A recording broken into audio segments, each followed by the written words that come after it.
In 2005, Michael Wyatt, an independent scholar and fellow at Harvard University Center for Italian Renaissance Studies, published a book titled The Italian Encounter with Tudor England. And on the cover there is a quaint, bizarre man, John Florio.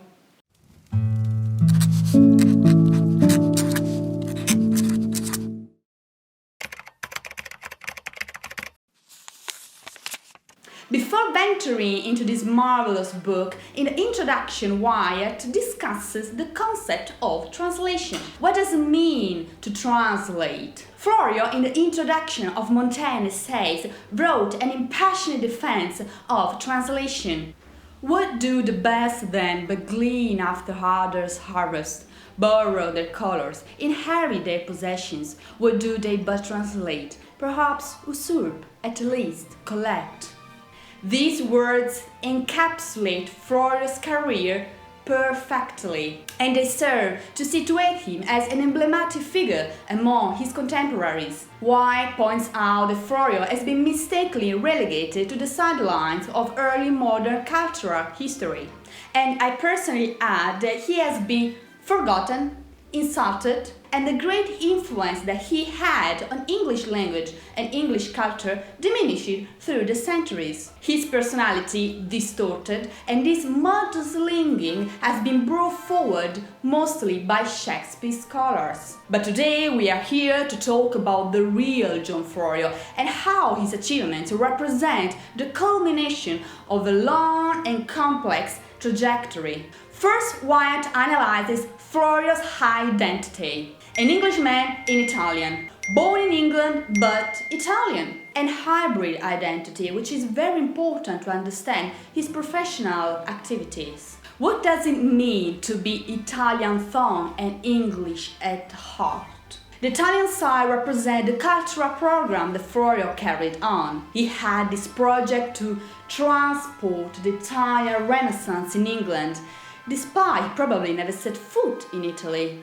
And this virtual aspect of Florio's Italian identity is important to understand the cultural mediation that he applied in England. Wyatt raises the question, what does it mean to inhabit a culture and never be completely any part of them, neither Italian or English?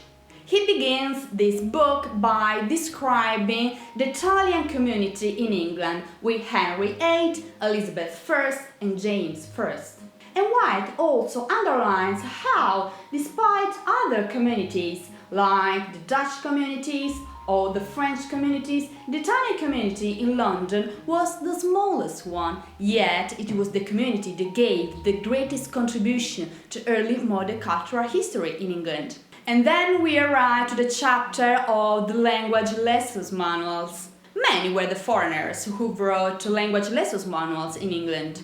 Given England's rapidly expanding role on the international stage in the 16th century, the knowledge of other languages was far from superfluous. The most famous teacher was Florio?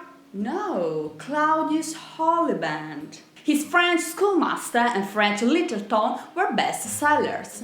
Here Wyatt underlines how the language lessons manuals of these teachers were very similar to each other, with grammar rules and simple dialogues. Not so Florio language lessons manuals. Florio stood out from the crowd. But how? Florio was very ambitious. Many foreigners took the job of teaching as it had a high demand during the Elizabethan period, and Florio inevitably followed the footsteps of his father Michelangelo when he came back to England. But he always underlined that he was forced to become a teacher. In a letter of 1582, John Florio wrote, "I had to take the burden to teach Italian. He didn't like it, but that job gave him a good salary. He had a family and kids to raise, and thanks to that job he was in contact with aristocratic and noble circles." But Florio felt that he had more to give. He didn't want to be a simple teacher. He wanted to write literature. He felt that he had the right culture and skills to do it. and his works reflect his high standards. And Wyatt does a really good job analyzing both first fruits and second fruits, and how they differ from other language lessons manuals, with the proverbs, the dramatic dialogues, Italian literature, and so on. Wyatt also discusses Florio's unique personality and says something that I have seldom read in books about John Florio. John Florio had a double personality. Wyatt cites the art of dissimulation.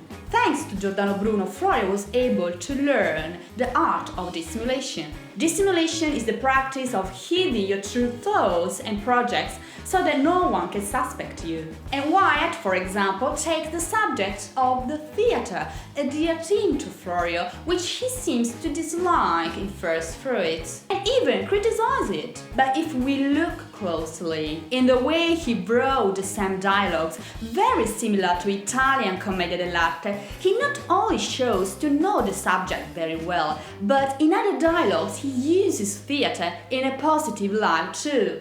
So if in a dialogue Florio writes about two characters, one who likes theatre and the other who dislikes it, writing a negative description of the theatre, he is not writing his own thoughts, he is using dissimulation. In fact, Wyatt writes that Florio is ambiguous.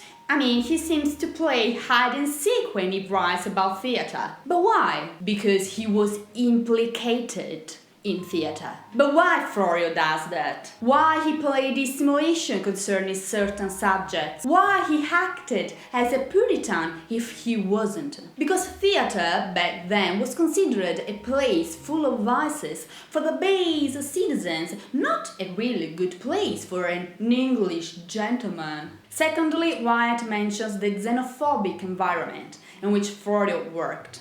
Learn Italian language and learn Italian culture was very prestigious among the aristocratic circles. But to be Italian and walk in the streets of London was very dangerous. Wyatt mentioned Roger Hasham, an English school teacher who published a book, The Schoolmaster, in which he warned his English students to stay away from the Italian culture because in his opinions it was full of vices and loose morals, and he defined Englishmen who learned the Italian culture as devil incarnate. Florio mentions this in Second Fruits. He writes, "They have a knife at command to cut my throat, because an Englishman in Italian is a devil incarnate." Can you imagine what it meant for someone like Florio, a foreigner, to openly say that he liked theatre? Something that the people Florio worked for abhorred. It was twice as dangerous for someone like Florio. So here is explained dissimulation. It was a way for Florio to save himself and work safely without the constant warning of being attacked with a knife at command to cut his throat. That's why he had to be very careful. Yes, he was born in London, but his parents were Italians. He was bilingual, spoke both English and Italian well. He felt English at heart, but he was considered a foreigner also due to the color of his skin. Florio was not white. He had curly black hair, swarthy face, Mediterranean features, therefore people perceived him as a foreigner. And he wasn't a normal foreigner who just wanted to be a teacher. No. Florio wanted to be more than that. He had a culture that very few had at the time, and he wanted to use it through translation and use that material, the stories of Commedia dell'arte, of Aretino, Boccaccio, in his homeland, in England, readapting those works for the English audience. But he had to be very careful. That's why he used dissimulation to protect himself and protect this big project, a dream that he had in his mind.